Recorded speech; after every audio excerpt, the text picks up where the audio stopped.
Graça e paz, meus amados irmãos, meus amados amigos em Cristo. Eu sou o pastor Mário Bai e esse aqui é o programa Conversa com o Pastor, o seu programa de toda segunda-feira, onde trazemos sempre um tema relevante da palavra do nosso Deus, um tema bíblico, um tema doutrinário, enfim, um tema especial para o conhecimento dos amados irmãos. Vou pedir para que você, se é a primeira vez que nos visita, se inscreva no nosso canal, ative aí as notificações para que você sempre possa estar inteirado, dos nossos programas e também para que você possa acompanhar os demais programas que nós temos trazido no Conversa com o Pastor. Semana passada tivemos a oportunidade de falar um pouco sobre os segredos do Adventismo com o irmão Rodrigo. Enfim, você pode depois checar ali na nossa playlist ali todos os nossos vídeos, tá bem?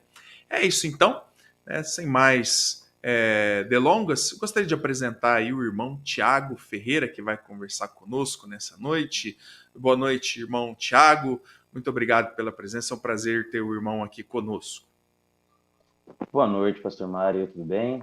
Prazer é meu, agradeço o convite, fico muito feliz aí de ser prestigiado com esse convite.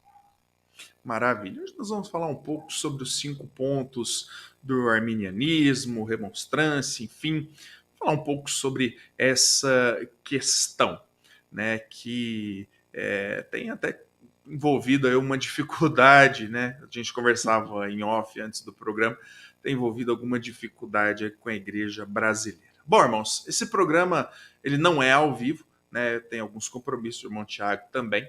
Então nós estamos gravando ele na noite de sexta-feira, tá bem? Mas você, hoje, na segunda-feira, está nos acompanhando. Então acompanhe a gente, mande aí o seu boa noite, tá bem? Também as suas considerações, Bom, irmão Tiago, tive a oportunidade de conhecê-lo, em um fórum de WhatsApp, um grupo de WhatsApp de apologética e sistemática, onde a gente fala um pouco sobre seitas, sobre heresias, enfim, Como diz um irmão amigo meu, ele fala um pouco mal dos outros, Obrigado. Apologética não é isso, tá bem, irmãos? É a gente falar sobre heresias, para defesa da sã doutrina, E, enfim, ele até vizinho aqui em Ribeirão Preto, é da cidade de Monte Alto, Então, ele muito ativo no fórum ali, eu convidei ele para a gente falar um pouco sobre esse assunto.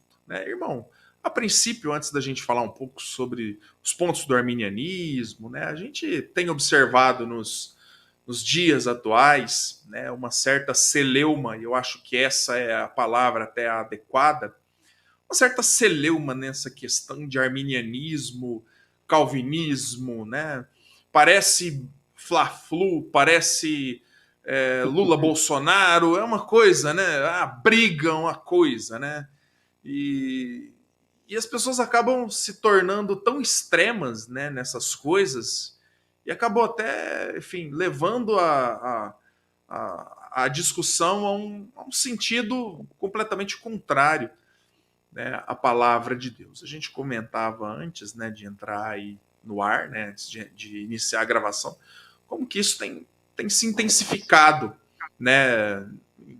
nos dias atuais, e até mesmo no caso da minha denominação, eu sou um pastor batista, até mesmo igrejas batistas, têm se dividido, pastores batistas, talvez da mesma cidade, têm até deixado de ter comunhão por causa dessas coisas. Eu queria que o irmão falasse um pouco como que o irmão tem visto essa questão aí, essa polaridade da igreja brasileira, e eu creio de muitos outros países também, entre calvinismo e arminianismo. Tá certo. Que o protestantismo sempre teve uma dificuldade, em alguns temas ali, não é novidade para ninguém, Nós sempre tivemos algumas peculiaridades aí que trazem essas divergências. A questão do calvinismo e do arminianismo, que estão dentro da doutrina da salvação, a soteriologia, não é diferente. Nós estamos falando aí de um debate que se começa ali no finalzinho do século XVI para início do século XVII, e isso continua até hoje. Nós estamos falando de século XXI já. O que infelizmente tem acontecido, pelo menos na minha ótica, o que eu tenho acompanhado, o que eu tenho participado, é que pessoas na internet, né, principalmente em grupos de WhatsApp, Facebook, normalmente pessoas leigas no assunto têm criado uma divisão tão grande que não é necessário. É uma coisa que já está fugindo do controle. Como você acabou de falar, né, pastor? Parece até briga política, Bolsonaro e Lula, essa coisa, né, direita e esquerda, socialismo, capitalismo, né? Não é necessário essa briga toda, essa divisão toda. E eu vejo que isso é muito fomentado na internet, principalmente por pessoas leigas, né? Quando eu falo leigas, eu quero dizer assim, pessoas que não estão à frente de ministérios, pessoas que normalmente não estão à frente de nenhuma igreja, que não têm formações teológicas, né? Não têm um estudo acadêmico aprofundado, ou até mesmo não podem nem ser considerados, talvez, autodidatas. São pessoas que viram um vídeo ou outro, leram talvez um artigo ou outro, ou simplesmente foram na onda ali da internet e repetem coisas desnecessárias. É claro, existem também teólogos e pastores que participam desta briga, mas é algo bem desnecessário. Na minha opinião, não é preciso chegar nesse ponto. É possível termos unidade mesmo em meio à nossa diversidade. Né? A gente pode pegar aquela célebre frase de Agostinho de Hipona, né? No essencial, unidade e nas demais coisas, liberdade. Nós podemos ter essa diversidade de ideias ali sem perder a comunhão uns com os outros. Não é necessário essa divisão, essa briga, essa proporção que tem se tomado, né? Exatamente, né? O irmão falou de um fórum de internet.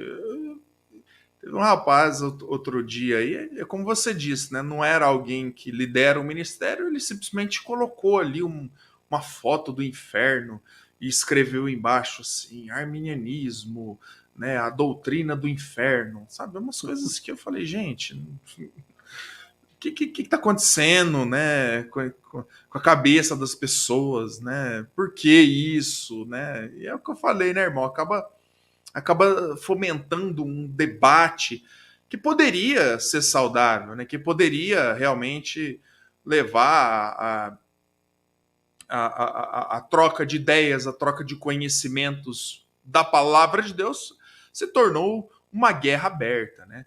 E obviamente, como até eu mencionei por irmão, né, no começo, quando a gente conversava em off, e quero também falar para você que nos acompanha, hoje nós vamos falar sobre a remonstrância, os pontos do arminianismo, né? É, talvez comparando um pouco com a questão do calvinismo, da tulipa, enfim, mas nós não estamos aqui para resolver um problema, né, irmão? Em uma hora de programa, um problema, uma divisão de 400 anos do pensamento cristão, né? Nós não temos essa pretensão, né, de trazer algo assim completamente definitivo, mas até como eu conversei com o irmão, né, detidamente, explicar, né, a nossa cosmovisão sobre os pontos, né, que nós vamos abordar, né? E, enfim, né, não adianta a gente querer resolver toda essa situação, né, em uma hora aí de programa, né, e nem vamos fazê-lo, né, uma discussão como a gente viu, né?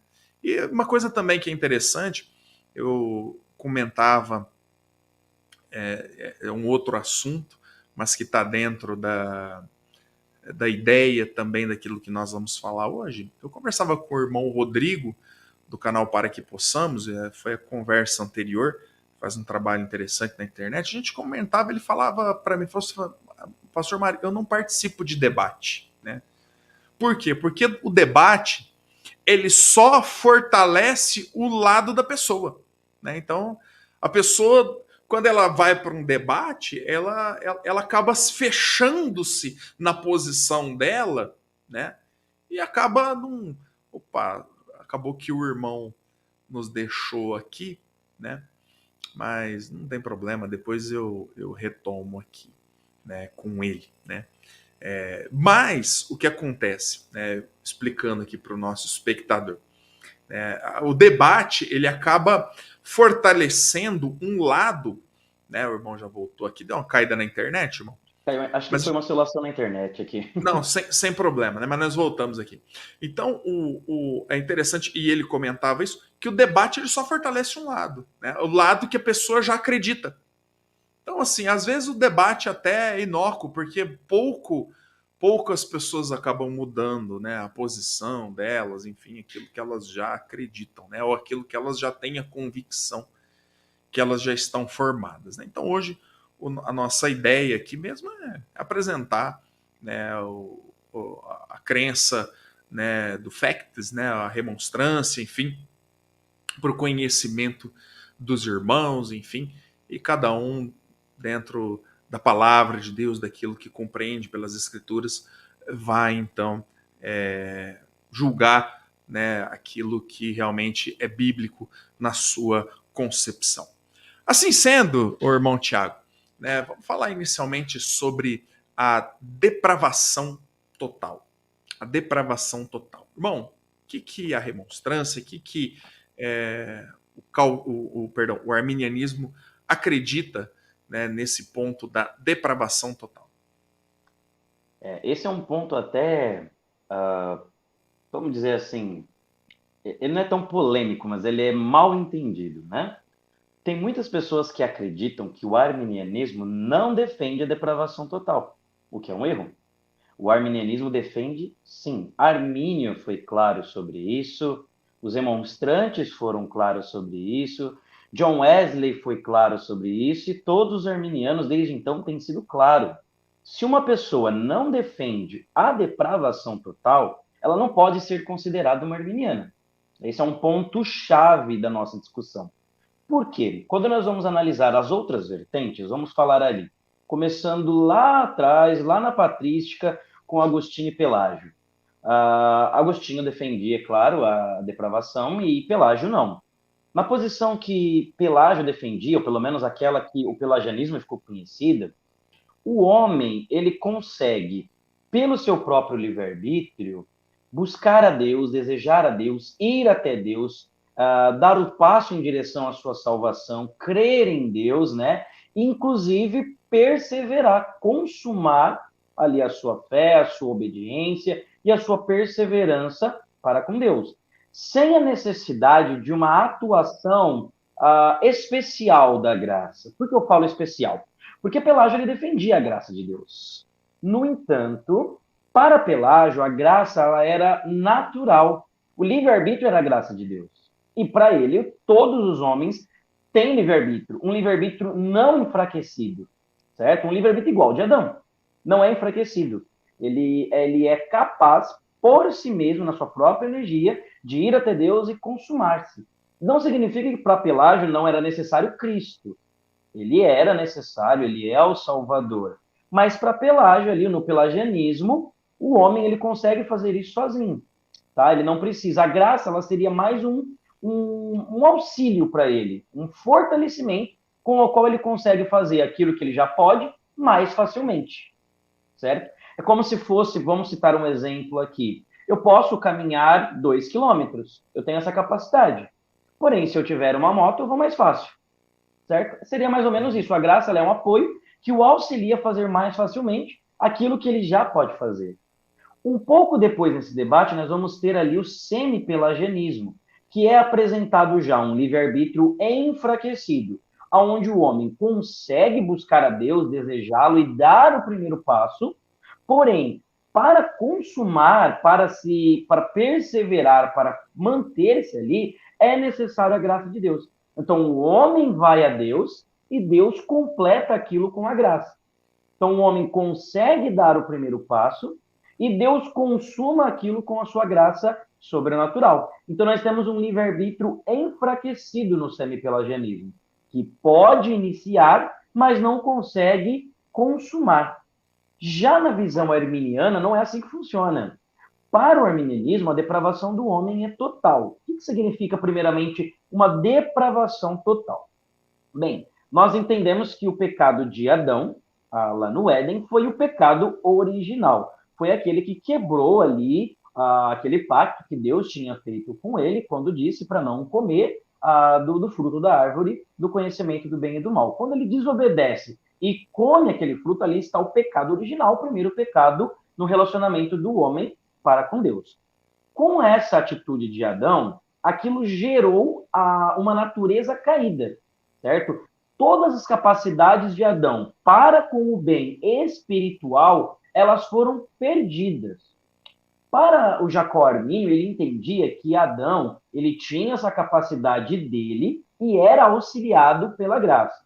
Mas a partir do momento que ele peca, ele perde todas as capacidades para o bem espiritual, certo? E isso acarreta que toda a descendência de Adão, isso é, toda a raça humana, ela se torna caída. É nesse sentido que nós falamos de uma depravação total. O pastor Kleber, eles têm um livro chamado Depravação Total, da coleção Arminianismo, né, o Kleber Maia, e nele ele explica que a depravação ela é total em 3 sentidos. O primeiro sentido, ela é total porque ela atingiu toda a raça humana. Todos os homens foram encerrados debaixo da desobediência. Como fala Paulo, né? Não há nenhum justo, nenhum sequer. Todos se tornaram inúteis, todos extraviados. Paulo explica isso em Romanos. Esse é o primeiro sentido da depravação ser total. Todos os homens caíram em pecado, né? Todos os homens se tornaram depravados. O segundo sentido, ela é total porque ela abrange o homem por inteiro, todos os seus poderes, todas as suas faculdades, né? Todas as suas capacidades. Então, o homem por inteiro, ele é atingido pelo pecado, em todos os âmbitos do seu relacionamento, seja o espiritual, seja o social, seja o natural, seja consigo mesmo, todas as faculdades, poderes dos homens, né, as capacidades humanas, ela foi atingida pelo pecado. John Wesley vai até argumentar que o homem perde, né, a sua imagem moral de Deus. Enfraquece no social, mas ele perde a sua moral. Ele se torna realmente totalmente cego, depravado e morto, né? É aí que entra o terceiro aspecto do total. O homem está morto espiritualmente. O que significa isso? Significa que o homem está alienado de Deus, separado de Deus. O pecado do homem faz separação com Deus. Deus é santo e nele não pode haver pecado. O homem, sendo pecador, está separado. E com isso, o homem é incapaz de buscar a Deus. É aí que entra a depravação total. E é aí que o arminianismo ele vai se diferenciar do semi-pelagianismo e do pelagianismo com respeito a esse tema, né? Enquanto para o pelagianismo o homem tem as capacidades de iniciar e consumar, e no semi-pelagianismo tem a capacidade de iniciar e precisa da graça para consumar, para Jacó Arminio, e no arminianismo em geral, o homem não tem capacidade nenhuma. Os demonstrantes escreveram que os homens eles não podem, de si mesmos, e nem na energia do seu próprio livre-arbítrio, seja pensar, desejar, buscar ou ir até Deus. É necessário que a graça atue, e não apenas auxiliando, ela não apenas ajuda, ela tem que gerar essa capacidade que o homem não tem. É aí que entra, então, a questão da depravação total. Os homens, eles são totalmente incapazes de buscar a Deus, de ir até Deus, de dar o primeiro passo. A graça ela é necessária para o início, para a continuação e para a consumação de todo o bem espiritual, que Arminio também vai chamar às vezes de bem verdadeiro, que é aquele bem honesto, né? O bem, digamos assim, no seu modo mais puro, o bem em si mesmo, que é o bem espiritual, como, por exemplo, é a fé, o amar a Deus de todo o coração, etc. O homem não tem essas capacidades por si. Ele necessita que a graça gere nele isso. Uhum. O que se diferencia essa depravação total no arminianismo do calvinismo, irmão? Normalmente, nada. A depravação total seria um ponto em comum. O que às vezes nós vamos encontrar é uma diferença entre a depravação ser extensiva e a depravação ser intensiva. O que significa isso? Extensiva, como o nome já diz, ela é extensa, né? Ela abrange o homem por inteiro, todas as suas faculdades, né? Todos os homens, torna-o incapaz, etc. Mas ela não é tão profunda, ela não é intensa ao ponto de transformar os homens, por exemplo, em demônios. Os homens não chegam, eles não são malignos ao ponto de serem demônios, certo? Então ela não é intensiva nesse sentido. Ela tem uma intensidade, sim, que causa sua incapacidade, essa depravação moral, essa pecaminosidade em tudo que faz. Mas não significa, por exemplo, que o homem não tenha a possibilidade de fazer o bem natural. O que seria o bem natural? Seria, por exemplo, o homem, como Jesus fala, né? O filho pede ali o alimento, ele não vai entregar o escorpião, a cobra para o filho, ele vai entregar o pão. Esse é um bem Sim. natural. Não tem nada a ver com a salvação, não é um mérito para a salvação, né? Não move Deus a salvar ninguém, mas é um bem natural, certo? Por mais que esteja manchado com o pecado, o homem não se tornou um demônio. Então, a gente só pode fazer esse tipo de diferença. A depravação ela é extensiva, atinge o homem por inteiro, todos os seus poderes, todos os homens, incapacita ele totalmente, mas não é intensiva ao ponto de transformar o ser humano em um demônio. Ele não é maligno em qualquer coisa, né? Como eu citei, o bem natural, por exemplo, o homem tem capacidade de fazer. Exatamente. É como o irmão disse, né? Está lá em Romanos, que todos pecaram e destituídos, separados estão aí da glória de Deus, né? E por conta desse pecado, né? E é interessante, né? A gente busca na palavra de Deus, mas isso é uma constatação, porque a pessoa natural sem Cristo, ela não tem qualquer discernimento nas coisas espirituais, né? Eu já fui uma pessoa, eu sou salvo graças a Cristo, né? Mas eu já fui uma pessoa que era perdida, né? Eu não tinha qualquer noção das coisas.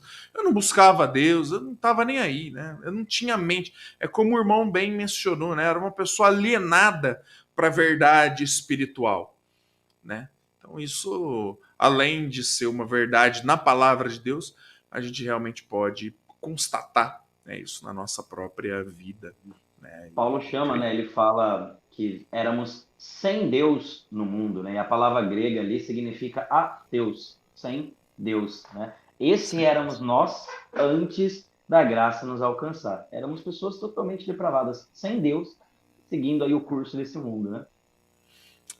Exatamente. Bom, vamos para o segundo ponto, irmão. A expiação ilimitada. O que a remonstrância entende, né, o arminianismo entende pela expiação ilimitada? Tá ótimo, esse é um bom ponto. Esse sim é bem polêmico. Uhum. Esse causa aí algumas divisões, apesar de termos aí entre os nossos irmãos calvinistas aqueles que defendem também uma expiação limitada. Talvez não com essa nomenclatura, mas existem alguns grupos aí de calvinistas, né, conhecidos como calvinistas de 4 pontos, que defendem uma expiação ilimitada. Também tem os amiraldistas, né, que seriam um tipo aí de calvinistas de 4 pontos. Mas vamos lá. Quando nós falamos de expiação ilimitada, né, ou expiação universal, expiação para todos, o que nós queremos dizer é que o nosso Senhor Jesus Cristo, ele se torna homem, ele assume a natureza humana e em seu corpo ele morre por toda a raça humana. Ele morre por todos os homens, né? Como diz textos bíblicos, por exemplo, eis o Cordeiro de Deus que tira o pecado do mundo, né? E ele é a propiciação não apenas pelos nossos pecados, mas pelos do mundo inteiro. E quando nós vamos analisar ali para João, quem somos nós na epístola? Quem somos esses nós? Para ver, João está falando assim: nós somos de Deus, o mundo jaz no maligno. Então aqui nós temos o discernimento de quem somos nós e quem são o mundo. Né? Nós somos de Deus, o mundo jaz no maligno. Ele é propiciação pelos nossos pecados e também pelos do mundo. De nós que somos de Deus e do mundo que jaz no maligno. Para João, então, essa propiciação ela é geral. Quando nós falamos da expiação ilimitada, nós não estamos falando de universalismo. O que significa isso? Né? Significa aquela ideia que todos vão ser salvos, e todos os seres humanos vão ser salvos no final. Ou o universalismo exagerado seria até que todas as criaturas, inclusive os demônios, seriam salvos no final. Né? Nós não cremos nisso. O arminianismo defende que haverá salvação e haverá também condenação. A expiação ser ilimitada significa que Jesus ele morre por toda a raça humana, sem acepção e sem exceção. Todos os homens são uma massa caída de pecado. Todos se fizeram inúteis. Todos se extraviaram. Então não tem ninguém especial, ninguém melhor que ninguém. Depravação é total. Por isso, Deus, na sua vontade soberana, ele decide, então, entregar Jesus Cristo por todos. Deus amou o mundo. E mundo, né, de João 3,16 ali, ele fala de toda a raça humana, certo? Não é o cosmos, criação, mas é toda a raça humana caída. Deus amou o mundo e deu o seu Filho unigênito, certo? Uhum. A expiação, ela é suficiente para todos. Suficiente para todos. Nós acreditamos que o sangue de Cristo ele tem valor universal para todos. Ele tem também ele é propiciado, né, para todos. Ele é preparado para todos e ele tem essa suficiência para todos. Por isso que nós chamamos de uma expiação ilimitada. Na fórmula que nós usamos no arminianismo, nós podemos dizer que a expiação de Cristo ela é suficiente para todos, mas ela é eficaz salvificamente nos que creem, nos eleitos, certo? Por quê? Porque todo mundo é abrangido por a morte de Cristo, mas ela vai ser aplicada mediante a fé ali naqueles que creem, mediante a fé nos eleitos. Então nós fazemos essa distinção, ela é ilimitada em sua suficiência, na sua intenção de ser por todos. Mas na sua aplicação, ela é objetiva. Ela é para os que creem. Mesmo porque a Bíblia tem, né, um versículo que fala que né, Deus até queria a salvação de todos. Né? Deus quer que todo homem venha ao conhecimento, né, da verdade. Mas a gente sabe que, né, a gente sabe que isso não vai ser uma realidade para todas, né, para todas as pessoas. Infelizmente, algumas pessoas não vão ser alcançadas pelo sangue do Cordeiro porque elas não creram, né? Então é como alguém que estende um presente, né? E a pessoa recusa. Sim. Né? Paulo Então, o fala presente isso de lá em Deus para a Timóteo, humanidade é pastor. Cristo, né? É verdade, com certeza. Ele é o dom de Deus ali para a salvação, né? O apóstolo Paulo fala isso lá em Timóteo, 1 Timóteo capítulo 2, versículo 4, né? Que Deus deseja que todos sejam salvos e cheguem ao pleno conhecimento da verdade. Por quê? Há um só Deus e um só mediador entre Deus e os homens, entre Deus e a humanidade, que é Jesus Cristo. Então, esse desejo de Deus, né? A vontade de Deus ali, ela é que todos sejam salvos, né? Não é uma vontade incondicional, tá? É uma vontade condicional. Deus deseja que sejam salvos, mas em Cristo. Essa é uma questão, né? Nós vamos entrar depois nos próximos pontos ali que explicam essa, né? Vão explicar essa questão. Mas Paulo é muito claro, Deus deseja que todos sejam salvos. Inclusive, é bem importante a gente salientar sobre isso, que a Escritura na Escritura não existe nenhum versículo sequer que diga que Jesus não morreu por alguém. Isso é muito importante a gente frisar. Não existe nenhum versículo bíblico que diga que Jesus Cristo não morreu por alguém. O que nós vamos encontrar é que ele morreu por muitos. E isso nós encontramos. Mas Paulo também diz que o pecado de Adão atingiu a muitos. Quando ele fala de muitos, isso é o próprio Calvino vai falar, Paulo não está contrastando ali muitos com todos. Muitos, na verdade, ele é o contrário de poucos. É muitos e não poucos, certo? Não significa muitos e não todos. E sim, muitos e não poucos. E o próprio João Calvino fala sobre isso. Quando o apóstolo Paulo ele argumenta que é muitos, Ele está simplesmente falando que não são poucos. Por isso que o apóstolo Paulo, lá em Romanos 5, ele fala que o pecado de Adão atingiu a muitos, né? Mas, obviamente, ele está falando de toda a raça humana. Esses muitos são toda a raça, né? Porque a raça é composta de muitos homens, né? E não são poucos. Então, é o mesmo sentido. Agora, nós nunca encontraremos na Escritura nenhum versículo sequer que diga que Jesus não morreu por alguém. Então, isso é muito importante. Não podemos fazer doutrina sobre silêncio das Escrituras. Nossa fé tem que estar firmada sola Escritura, tota Escritura, né? Somente pela Escritura e totalmente na Escritura. Exatamente. Na verdade, assim, a minha percepção, né, é que a expiação ilimitada, ela é muito, ela é muito superior à expiação limitada, né? Assim, não existe, se existe um ponto do calvinismo que é muito frágil, né, diante dos demais, é a expiação limitada, né? Então, esse algum outro pode até ter alguma questão, algum debate, mas esse é muito factual, né? É muito presente nas escrituras. Tem, tem muita base bíblica, né? Ao contrário da expiação ilimitada, né? Que alguns calvinistas acreditam, como o irmão bem mencionou, não todos, né? Alguns calvinistas que realmente têm, né, alguma ideia sobre a expiação limitada, ainda que ilimitada, ainda que não chame, que não é chamada por eles desse nome. Bom, vamos para o próximo. A graça resistível, né, que é outro ponto do arminianismo. Né? É possível o homem resistir à graça de Deus? Boa, esse é um ótimo ponto e é muito importante também. Se conecta já com o primeiro. Eu já até pincelei um pouquinho quando eu falei da depravação total. A partir desse momento a gente já colocou a dependência do homem da graça. No arminianismo, o homem ele é totalmente dependente da graça.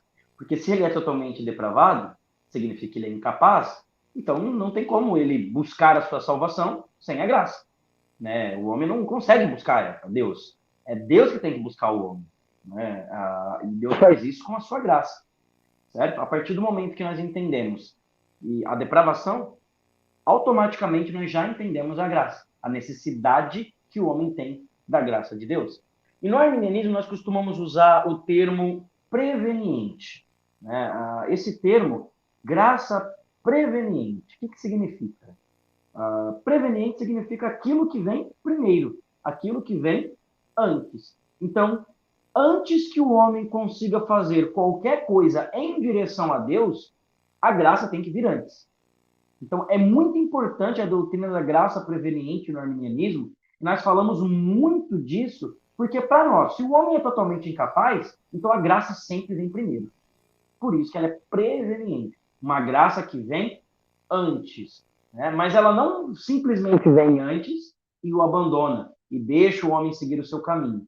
Armínio ele é muito claro em dizer que quando o Espírito Santo opera no homem, né, com a sua graça, ele não fica esperando, ele não fica numa posição passiva, esperando para ver se o homem vai usar bem ou não vai usar o poder que a graça gerou nele. Isso não existe. Não existe essa passividade em Deus. Deus ele jamais toma uma posição passiva.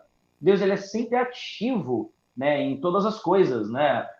Em todas as coisas que ele faz, em todas as coisas que ele opera, a forma que ele se manifesta, e principalmente com respeito à salvação.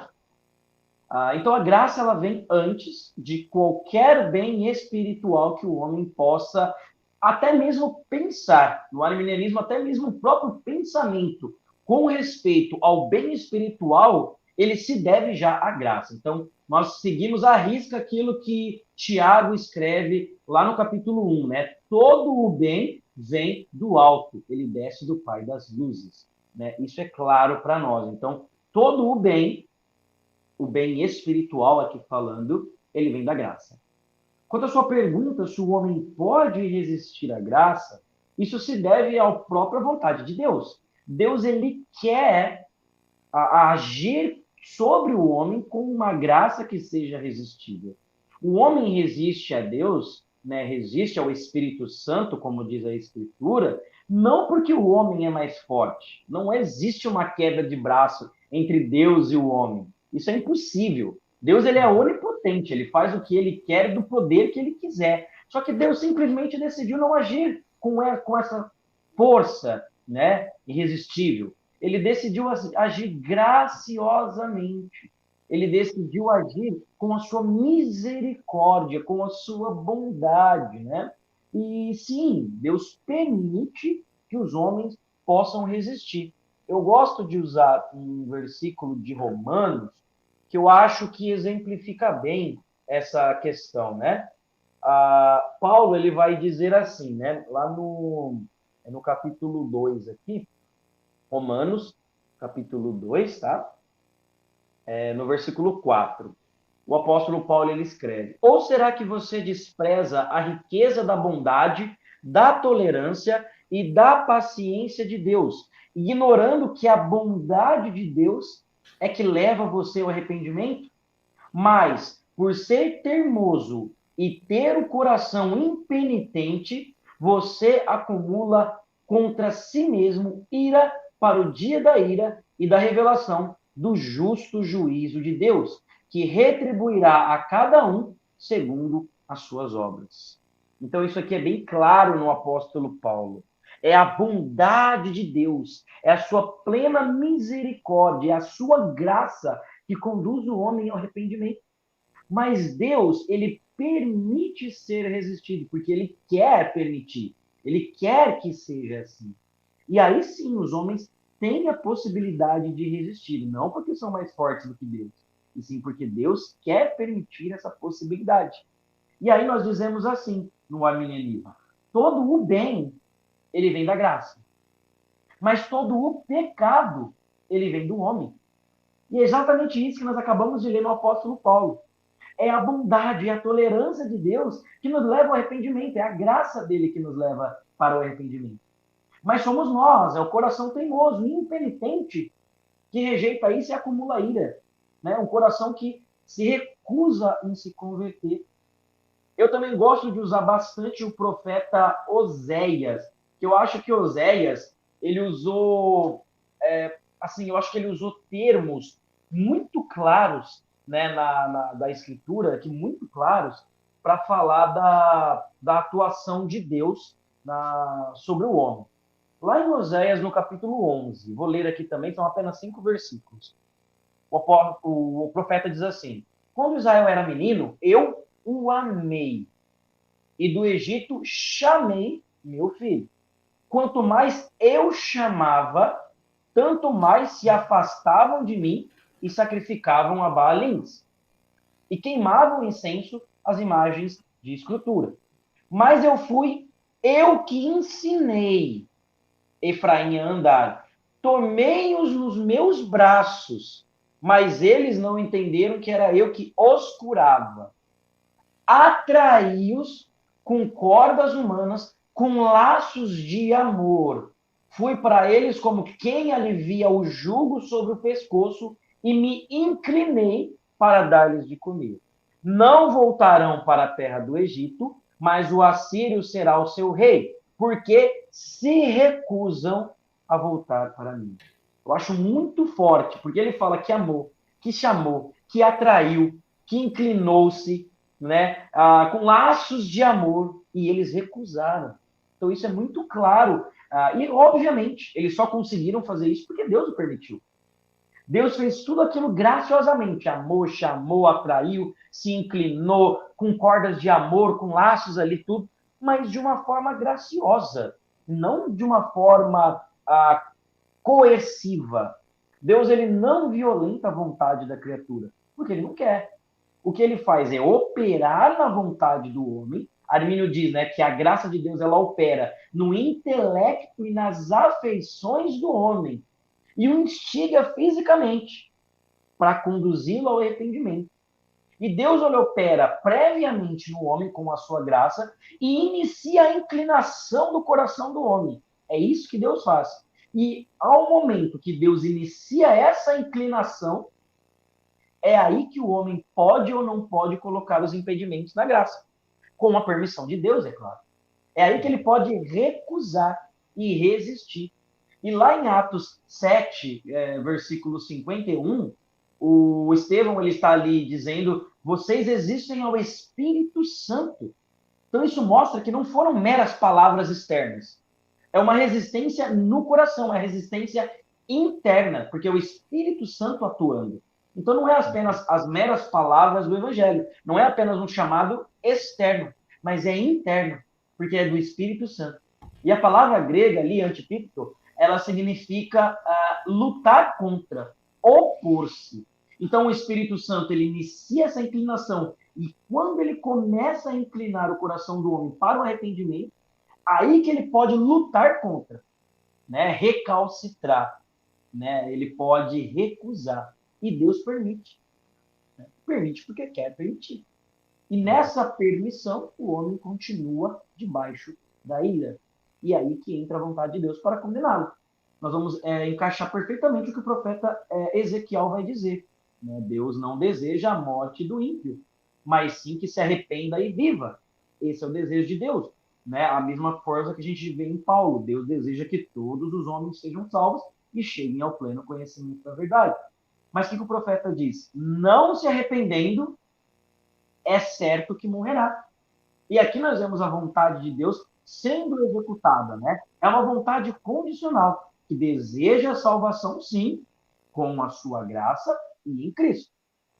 Não irresistivelmente, não incondicionalmente, não coagindo, não violentando. Deus ele opera graciosamente. Né? E se a gente tem, às vezes, irmãos calvinistas que até podem concordar com isso, e eu fico até feliz quando concordam. É muito bom quando a gente concorda nas verdades da Escritura. Né? E é isso que a Escritura nos apresenta. Deus, então, o homem pode resistir à graça? Pode. Com a permissão de Deus, é claro que pode.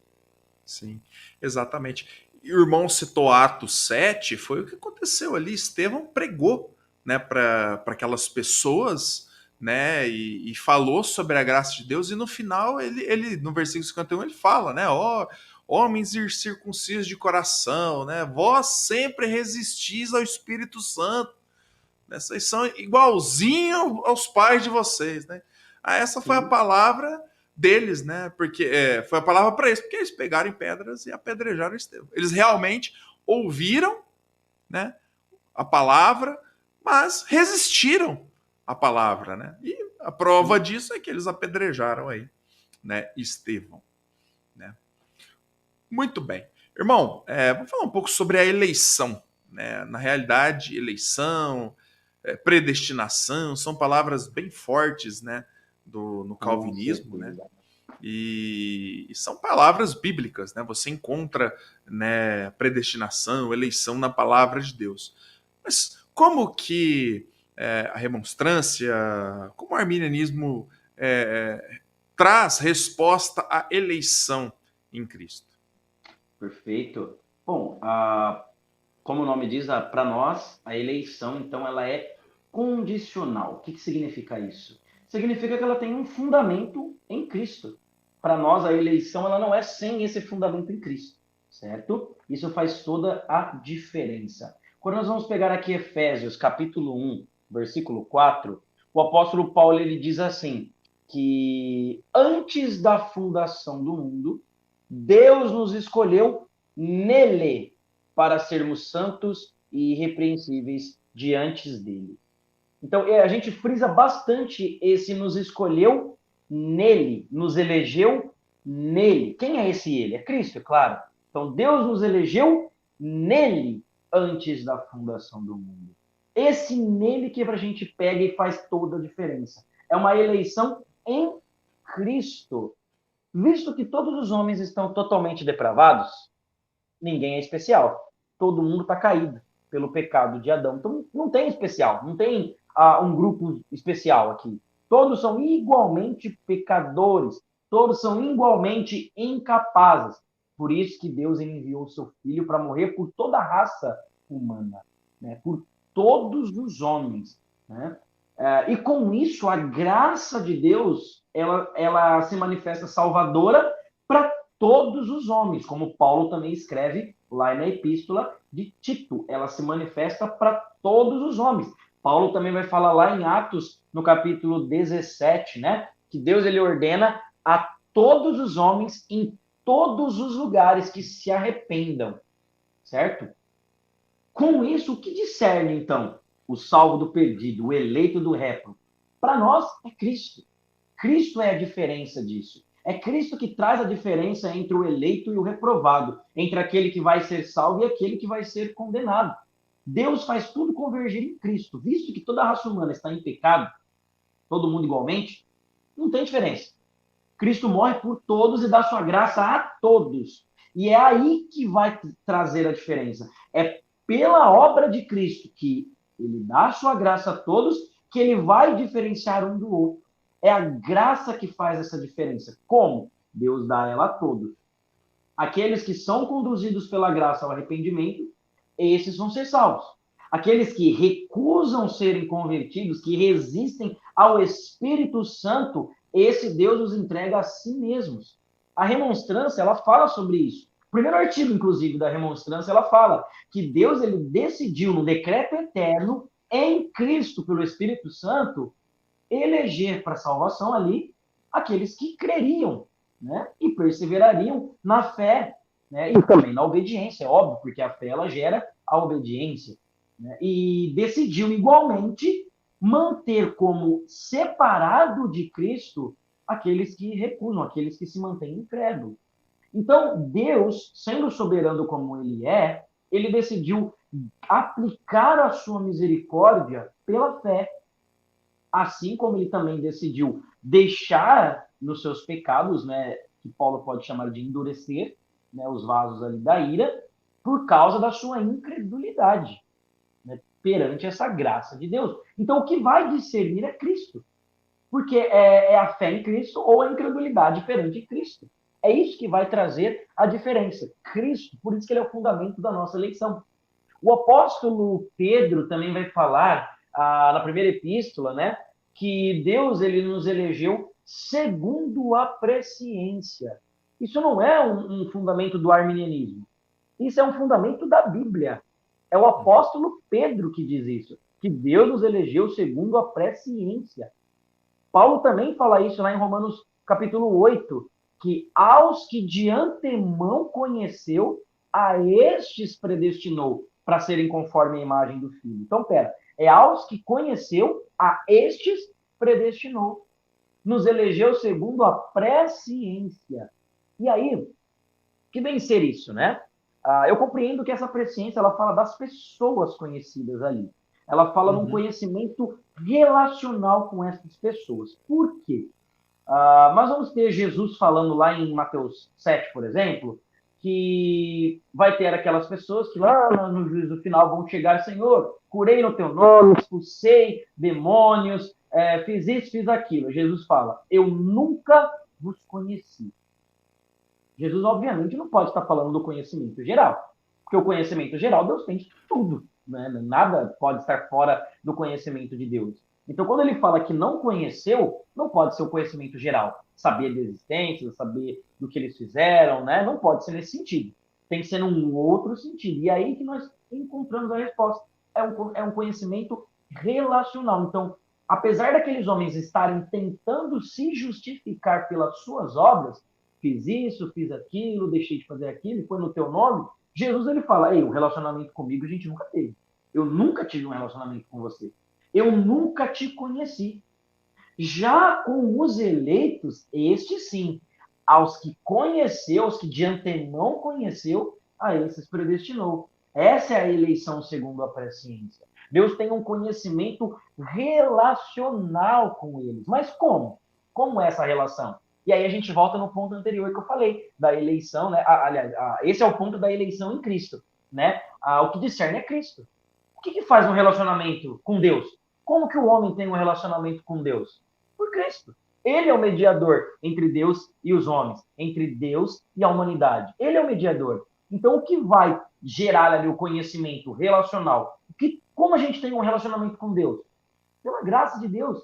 É mediante a fé. É em Cristo. É sendo parte do corpo de Cristo. Se eu não estou em Cristo, eu não tenho uma conexão com Deus. Eu só posso estar unido a Deus a partir do momento que eu estou unido a Cristo, porque Ele que é o mediador. Sem Ele, eu não me chego ao Pai. Né? Ninguém vem ao Pai senão por mim. Então, é aí que a gente discerne essa questão. Por que a gente fala, então, que Cristo ele é o fundamento da eleição? Porque quando Deus decidiu, né, sobre isso, na eternidade, na sua eterna sabedoria, nós entendemos então que a eleição ela é um decreto do beneplácito da vontade soberana de Deus, mas com fundamento em Cristo. É Cristo que vai discernir o salvo do perdido, o eleito do réprobo. Não é incondicional, sem Cristo como seu fundamento. É imerecido. Isso aí acho que todo mundo concorda. Ninguém merece ser salvo. Não é pelas nossas obras, não é pelos nossos méritos próprios que a gente faz pela nossa força, não é pelo nosso livre-arbítrio, pela graça.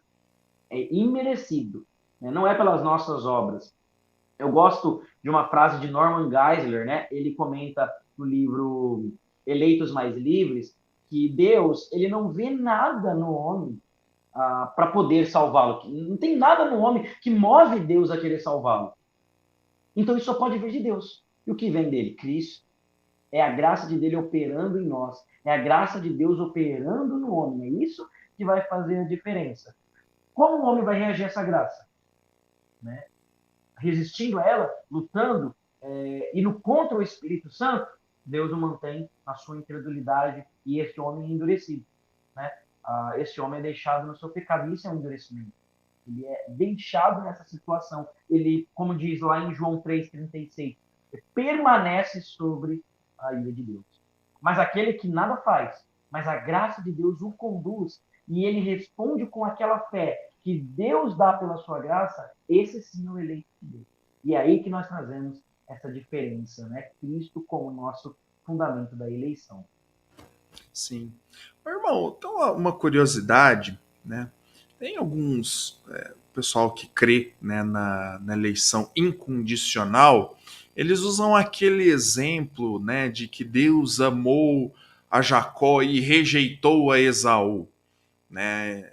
Enfim, como a gente poderia responder satisfatoriamente a essa indagação, né? Apesar que, na minha visão, é algo um pouco desconexo, né, da salvação em si, porque, obviamente, ali Deus, né, escolheu um povo, e isso é fato, Deus escolheu o povo de Israel, né, para levar as suas boas novas, para ver, para ter ali a descendência do Messias. O povo judeu é o povo escolhido de Deus, enfim, para a revelação das suas promessas.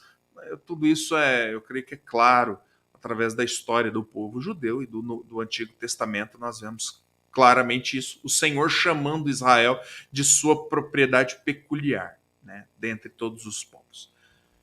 É por aí, irmão, que a gente pode explicar essa questão de escolher a Jacó e rejeitei Esaú?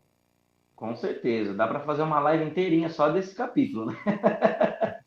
É até difícil falar, às vezes, em poucas palavras, porque é bem polêmico, né, esse capítulo, né? Ele traz muitas divergências aí. Mas, assim, quando Paulo está argumentando ali, eu entendo que ele está mostrando ali para os seus leitores que Deus ele tem toda a soberania para decidir como ele elege ou como ele reprova, como ele escolhe, como ele não escolhe, né? E se ele tem toda a soberania, ele faz como ele quiser, certo? E Paulo vai argumentar, veja, ele chamou ali Abraão e prometeu ali o descendente, não era Ismael. Deus escolheu Isaac. Mas mesmo de Isaac, ele amou a Jacó e não a Esaú. Quando Paulo está falando sobre isso, ele está usando Malaquias, né? Malaquias 1. E quando a gente lê ali Malaquias 1, nós percebemos que está tratando do povo de Israel. Jacó ali, amando a Jacó, não se resume à pessoa de Jacó, mas sim ao povo de Israel como um todo. Da mesma forma que Esaú não se resume à pessoa de Esaú, mas sim ao povo de Esaú como um todo. E o assunto ali em voga, Paulo está demonstrando ali qual era o povo escolhido pelo qual viria o Messias, né? Ele até começa o capítulo falando sobre isso, né? Que eles ali, eles tinham, eles falam, né? São israelitas, pertencem à adoção, à glória, às alianças, à lei, o culto, às promessas, os patriarcas, né? Então, essa é a escolha. E ele está mostrando, tá vendo? Você tem tudo isso, patriarcas, alianças, promessas, né? Por quê? Porque Deus, ele não escolheu Ismael, ele escolheu Isaac. E mesmo de Isaac, ele não escolheu Esaú, Edom, né? Ele escolheu Jacó, Israel, né? Da onde vem tudo, da onde vem o Messias, da onde vem as promessas, a aliança e etc. Deus está mostrando essa soberania de Deus de decidir qual dos dois ali escolher para vir a linhagem do Messias. Da mesma forma, Deus ele é soberano para decidir como ele faz com os gentios e com os judeus em si. E ele demonstra, ei, se por acaso os gentios eles creem e eu quero elegê-los, eu quero que eles sejam salvos, e daí? Eu sou o olheiro, eu faço o que eu quero com o vaso. Né? Se eu quero que vocês que têm tudo isso, vocês que não creram, percam tudo isso, né? Sejam cortados, que ele vai continuar, né? Até lá no capítulo 11, e daí? Deus tem essa soberania. E se ele colocou Cristo como fundamento da eleição, e ele pode fazer isso, Paulo está demonstrando essa sabedoria de Deus.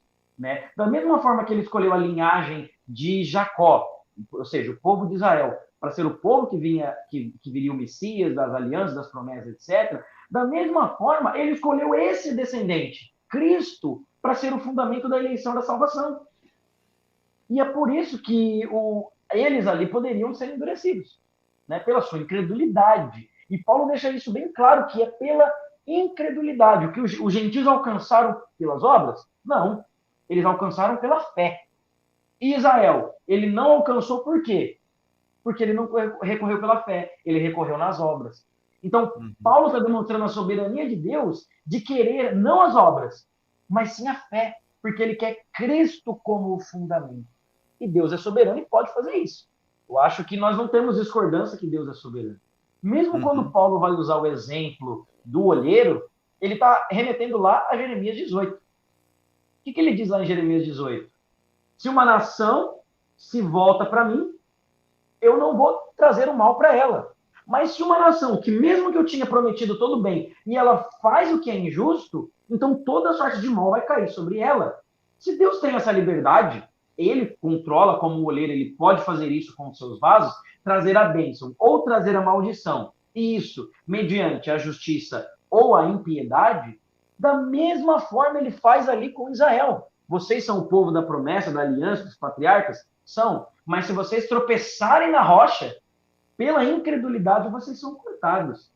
E os gentios, que não eram povo, agora eles são chamados povo porque eles alcançaram a justiça pela fé. Então Paulo está demonstrando essa soberania de Deus, de decidir que a eleição ela se fundamenta em Cristo. Ela não é por obras, mas ela ali alcança pela fé.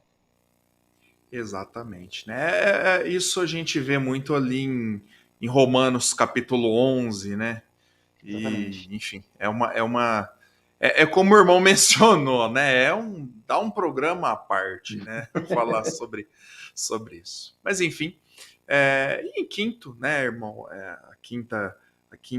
O quinto ponto da remonstrância, né? Falando sobre segurança em Cristo, né? Esse sim, né? Também é um ponto aí bem polêmico, né? Porque é interessante e muita gente acredita, né, que não, porque todo arminiano crê que o crente perde a salvação, né?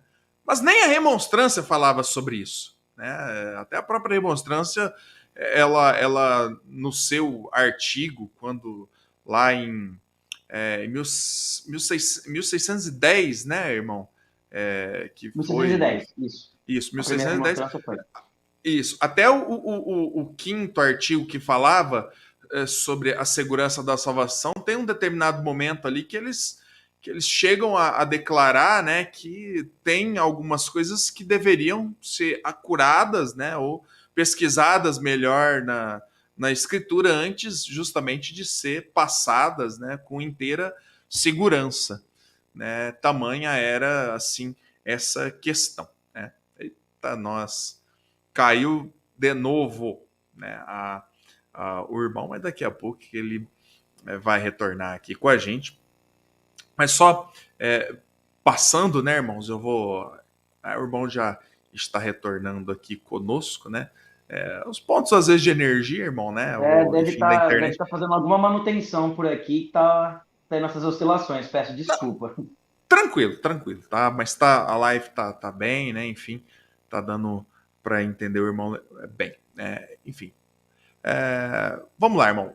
Eu falava, né? A gente comentava sobre essa divergência, né? E até mesmo entre alguns arminianos, né? Hoje, nos dias de hoje, né? Se encontra aí essa questão diferente sobre a segurança em Cristo. Queria que o irmão passasse um pouco sobre o pensamento, né? Especificamente do irmão, sobre a segurança em Cristo. Vamos lá. Bom, como você já mencionou, né, pastor? Realmente, a remonstrância em 1610, ali no quinto artigo, o último, que ela trata sobre essa questão, o que ela afirma é a própria segurança, né? Ela afirma que aqueles que foram salvos, eles estão seguros, não podem ser arrancados da mão de Deus, que nem as forças do diabo, nem as forças do mundo, desses poderes, podem tirá-lo ali. Mas ela deixa em aberto. Realmente, ela coloca uma cláusula. Mas se a própria pessoa pode, pela sua incredulidade, né, perder ali aquele estado, isso é um assunto que deveria ser melhor apurado.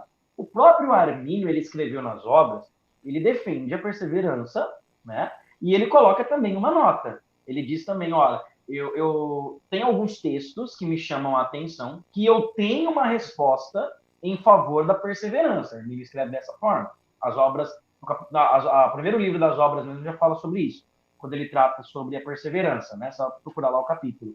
E ele fala, eu tenho as respostas para isso, mas algumas eu não acho tão boas. Armínio diz isso.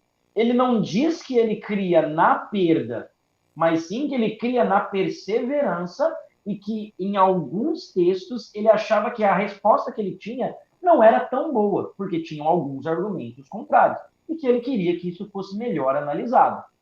Mas o próprio Armínio, ele defende em várias ocasiões a segurança em Cristo, né? E com isso, pelo fato da remonstrância não ter fechado, esse ponto ele ficou realmente em uma dupla mão. Existem arminianos que defendem a perda de salvação e existem arminianos que não defendem a perda de salvação. Quais são maioria e quais são minoria? Na verdade, eu não me arrisco em dizer. Porque a gente poderia falar, eu acho que a maioria defende a perda, né? Só que, pelo que eu tenho acompanhado, várias pessoas que defendem perda de salvação, na realidade, não têm um aprofundamento no arminianismo. Dificilmente eu poderia chamá-los de arminianos, porque eles não têm consciência da depravação total, da necessidade da graça, da forma da eleição, etc. Então, dificilmente a gente pode chamá-los de arminianos. Nós encontramos ali uma defesa entre os nossos queridos irmãos batistas, né? De uma segurança, da perseverança, né? Entre os irmãos metodistas, que também são arminianos, nós vamos encontrar a defesa normalmente da perda definitiva, né? Da salvação. Esse ponto, então, ele ficou em aberto e a gente gera vários caminhos. E também vai depender de como a gente olha a eleição, né? Nós temos basicamente dois grupos que defendem a perda dentro do arminianismo e dois grupos que defendem a perseverança dos santos, né? A segurança definitiva da salvação. No arminianismo histórico, né? Aquele que acompanha ali a remonstrância, que é arminianismo tudo certinho ali, tudo mais, e que defendem a perda, nós vamos ter, por exemplo, aqui no Brasil, o Carlos Augusto Vailart, que ele defende, né, a perda de salvação, e ele acredita que existe a salvação, digamos, inicial e a salvação final. O homem ele é salvo inicialmente, mas ele pode cair deste estado e não ser salvo finalmente, né? Então, todos os crentes são salvos, mas nem todos os salvos são eleitos. Esse seria o posicionamento desta visão. Em contrapartida, nós temos também alguns arminianos que eles já ramificam disso e eles não acreditam numa eleição individual, né, em que Deus elege pessoas em si, mas Deus elegeria somente o corpo como um todo, sem pessoas, sem eleger pessoas específicas. Quem está dentro do corpo é eleito, saiu do corpo, deixa de ser eleito. Mas isso a gente já encontra uma ramificação já ali do arminianismo, não está bem no arminianismo histórico, tá? Já na posição da perseverança dos santos, na segurança definitiva, nós vamos ter aqueles que acreditam que, a partir do momento que Deus salva inicialmente, ele vai conceder uma graça que sempre vai manter a pessoa no caminho. Não que ela seja irresistível, tá? Não é nesse sentido. Mas sim que aquela transformação que a pessoa teve no início da sua fé é tamanha que ela sempre vai seguir no caminho de Deus e nunca vai desviar. E também tem aqueles arminianos que defendem que Deus ele só vai eleger aqueles que, na verdade, começam e perseveram nessa fé. Aqueles que chegam até o fim da sua caminhada, né, que Deus obviamente conhece, aqueles que pela graça iriam até o fim, e esses que ele elege. Aí aqueles que teriam um início e não perseveram. Esses, na verdade, não foram eleitos, não têm a fé verdadeira e, portanto, nunca foram salvos. Então, nós temos esses dois caminhos também, né? E é muito comum, como o pastor comentou, que achem que o arminianismo defende simplesmente a perda de salvação. E o pior, o que eu vejo, que aí é o pior de tudo, né? Muitas pessoas ficam pela internet aí, naqueles grupos que a gente comentou, achando que o arminianismo perde a salvação 10 vezes por dia, 10 vezes por semana, 10 vezes por ano, né? Não é assim que funciona, né? Não é simplesmente... Mesmo os arminianos que creem na perda de salvação, eles não entendem que, eu perdi, agora recuperei. Agora eu perdi, agora recuperei. Se eu pequei, eu perdi, agora recuperei. Não é assim que funciona, né? Não é um vai e vem, não é um ioiô. Né? A perda de salvação, ela só se daria pela incredulidade definitiva. Não é nem aqueles pequenos desvios ou fraquezas que a gente tem no meio do caminho, mas seria somente pela incredulidade definitiva. Seria uma posição parecida com a de Tomás de Aquino, por exemplo, e do próprio Agostinho. Né? Agostinho também vai defender que existem alguns regenerados, filhos que Deus não dá o dom da perseverança, e eles caem, perdem a salvação. Né? A mesma questão com Tomás de Aquino, que vai acreditar que aqueles que resistem à graça e caem em pecados mortais, Deus pode ali não conceder a graça para a perseverança como castigo pelos seus pecados mortais sem arrependimento, né? E eles perderiam a salvação. É nessa linha que esses arminianos vão seguir, né?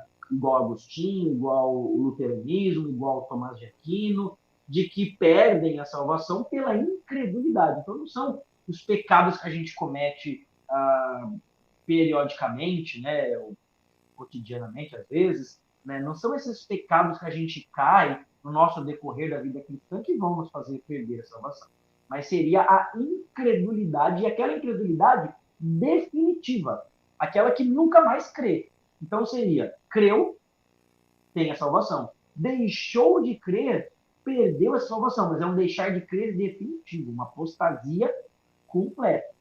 Enquanto isso, aqueles arminianos que defendem uma segurança definitiva acreditam que a apostasia não é nesse sentido. Ela não é uma perda de fé que cause uma perda de salvação, mas é um afastamento das doutrinas da fé, né? Como o João vai comentar, eles saíram do nosso meio porque não eram dos nossos. Né? Então, é nesse sentido de apostasia. Eles estavam em nosso meio, mas eles não eram do nosso. E eles abandonam o ensino da verdade para seguir para o mundo, mas eles nunca tiveram a salvação, nunca foram eleitos. Então nós temos isso daí, só tomar cuidado para não achar que todos os arminianos creem em perda de salvação, e pior, que é uma salvação volátil ao ponto de perder e recuperar e perder e recuperar. Isso não existe no arminianismo. Exatamente, né? E justamente, né, essa é talvez uma questão que é desconhecida para muitas pessoas, né? Eu, particularmente, vou dizer isso, né? Eu creio na perseverança dos santos, mas como o irmão mencionou por fim, né? Eu creio também que existem muitas pessoas que não fazem, não se converteram sinceramente, né? Existem muitas pessoas que só abraçaram, aquela coisa, não, cheguei ali na igreja, tal, se agregou, como João diz, né? Não estavam em nós, não eram dos nossos, né? Então, assim, não é que essa perseverança, né? Uma vez você levantou a mão, aceitou Jesus, é sempre salvo. Não é essa questão, mas realmente a pessoa tomou essa decisão no seu coração, né? Ou ela foi para uma onda, né? Não, tudo bem, tal, tô com algum problema, tal, né? Porque até mesmo, irmão, com pessoas que se afastam de Deus, né? Em que você não vê fruto de salvação na vida da pessoa, você não vê transformação de vida, né? Mas que de repente um dia, não, ela tomou essa decisão, mas você nunca viu uma transformação de vida nela, né? Então, assim, por mais que a pessoa, né, esteve entre nós, participou com a gente, né, esteve na igreja, né, mas nunca ela realmente demonstrou frutos de salvação, nunca ela viveu uma vida regenerada, né, e de repente ela se afasta, né, a pessoa perdeu a salvação. Na verdade, né, Nunca teve. ela nunca fez uma decisão sincera mesmo, não entregou realmente o seu coração de forma sincera. E nesse sentido, ela apenas e tão somente aceitou uma religião, né, ou aceitou um credo de uma igreja, mas aquilo realmente nunca fez parte aí do seu coração, né, irmão? Então, assim, eu estou dizendo algo particular, né? Eu não creio na perca da salvação de alguém que realmente um dia foi salvo, mas tem esse detalhe, né? Que eu creio que realmente é dessa forma, e eu creio que a gente também tem que entender muito, né, por esse lado, né, irmão Thiago? Com certeza, exatamente. Temos que tomar esses cuidados na nossa caminhada cristã, e até por achar que a salvação é algo como se fosse uma ferramenta que eu pego na hora que eu quero, perco na hora que eu quero. Não é assim que funciona, né? É uma regeneração, uma transformação de vida, algo que Deus faz no homem, né, pela sua graça, e que é realmente uma transformação, é uma nova criatura. Não é simplesmente, como o pastor falou, um levantar de mão e um boca para fora, né? É uma mudança de vida. E tanto até que, assim, eu já tenho testemunhos de irmãos que deixaram os caminhos de Deus, né?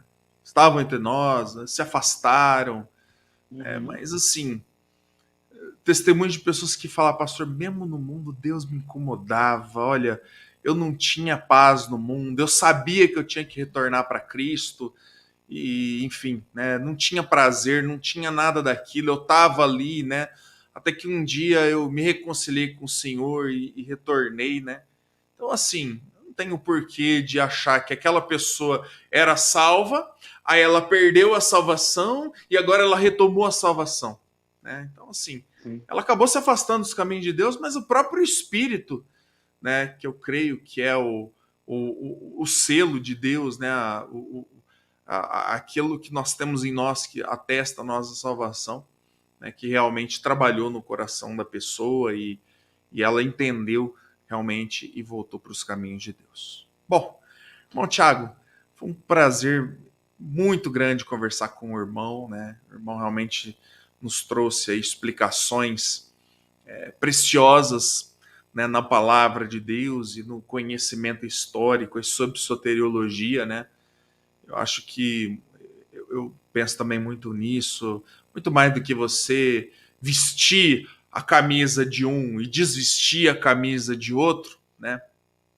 Eu acho que a gente tem uma convicção bíblica sadia, né, baseada na palavra de Deus sobre a soteriologia, sobre a doutrina da salvação tão importante que nós temos na palavra de Deus. Eu creio que isso sim é fundamental para cada um de nós, né? Não é, eu sou de Paulo, eu sou de Apolo, não. Eu sou de Cefas, eu sou de Cristo, mas que cada um possa realmente identificar e dizer, olha, eu creio nestas verdades da palavra de Deus, né? Eu agradeço demais a participação do irmão aqui conosco. Obrigado, pastor. Eu que agradeço essa oportunidade. Sinto privilegiado, né, realmente de estar aqui. Espero poder voltar a outras oportunidades, quem sabe para falarmos ou de arminianismo, quem sabe de outro tema também, né? Fico muito feliz e grato por essa oportunidade que Deus nos concede. Muito obrigado, pastor, e que Deus abençoe sua vida. Amém. Eu agradeço, irmão. E se o irmão não se importar, tá bem, eu vou passar o telefone, o WhatsApp, né, aqui do irmão, né, o 16 920002671. Se você gostaria de ter mais alguma informação do Montiago é uma bênção, né? Sempre solícito com a gente, conhecedor aí das questões. Se você gostaria de falar com ele particularmente, enfim, tá aí o WhatsApp dele, você pode entrar em contato. Bom, Thiago, mais uma vez, muito obrigado. Que Deus abençoe a sua vida, meu irmão, e que Deus a cada dia mais esteja contigo aí na sua vida, no seu trabalho ministerial, né? E cada dia mais estenda a graça de Deus sobre a sua vida. Amém, pastor? Que acima de tudo, nosso Deus seja louvado. Amém? Amém. É isso. Então, você que nos acompanha e não é inscrito ainda, se inscreva no canal, também ative as notificações, né, para que você sempre possa acompanhar aí a conversa com o pastor. É isso. Então, fique com Deus. Até semana que vem com mais uma conversa com o pastor.